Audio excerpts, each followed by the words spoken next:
Hello. Are you ready, y'all? Are you ready, y'all?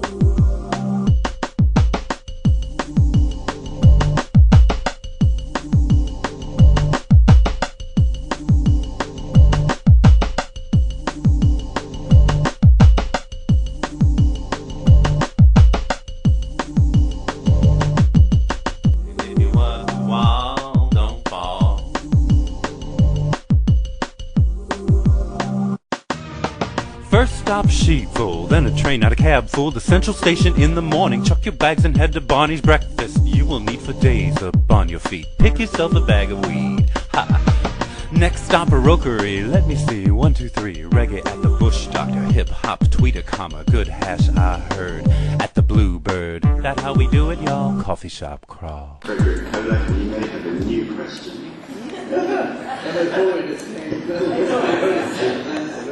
Good morning, Frederick Polak, psychiatrist from Amsterdam. Well, it is this continuation on the question I already posed, which I will very shortly repeat, the relationship between the availability of cannabis in the Netherlands and the relatively low or average level of use, which in my view is contrary to the theory of prohibition. But now I would like to ask Mr. Costa, we heard that you made a visit to Holland and you visited a coffee shop and a consumer room. And I would like to ask you, what did you learn in Holland and what are your impressions?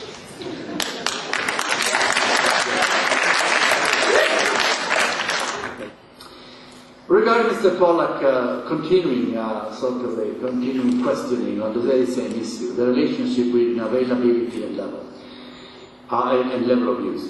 Availability of drugs and the level availability of alcohol and the level availability of tobacco and the level. And I'm surprised that Mr. Polak does not focus on as well as tobacco and alcohol.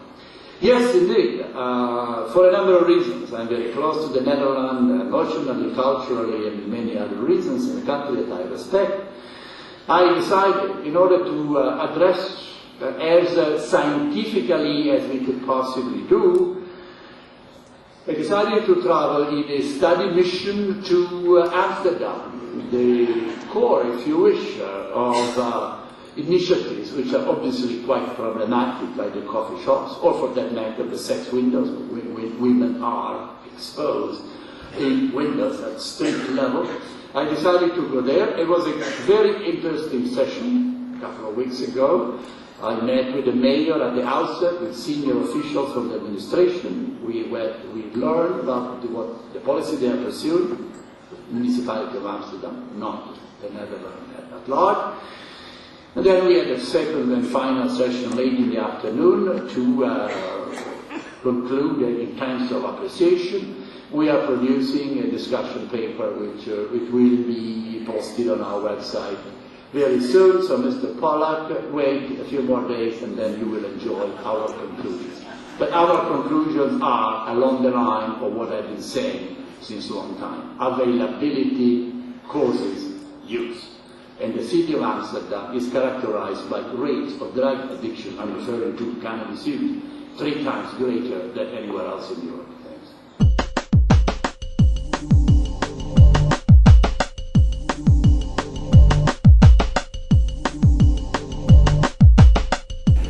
Well, Dr. Costa's position on that is simply untenable. And what he said about the higher levels of use in the Netherlands compared to the rest of Europe is simply objectively wrong. There are no two ways about this. It's not a matter of opinion. It's not subjective. He is objectively absolutely wrong. Cannabis consumption in the Netherlands is low in comparison to most other European countries. But in any case, we shouldn't be focusing on consumption. We should be focusing on outcomes. We should be focusing on health, social and economic costs. We should be focusing on deaths, disease, crime and corruption. Deaths in the Netherlands are very low compared to Sweden, which is very much of a very, very different view and is focused on use reduction and regards harm reduction as very questionable. So he ends up with the wrong answer and he starts off with the wrong question. There's, in fact, only one study in the world which compares two cities in two countries using identical methodology to try and work out what happens to cannabis. And that's a study that Craig Reinemann from California and Peter Cohen from Amsterdam, where they compared cannabis consumption in more punitive San Francisco to cannabis consumption in more liberal Amsterdam. And San Francisco and Amsterdam were chosen because they have many similarities, although they're coastal cities of similar size that are much more liberal than the rest of the countries that they are part of.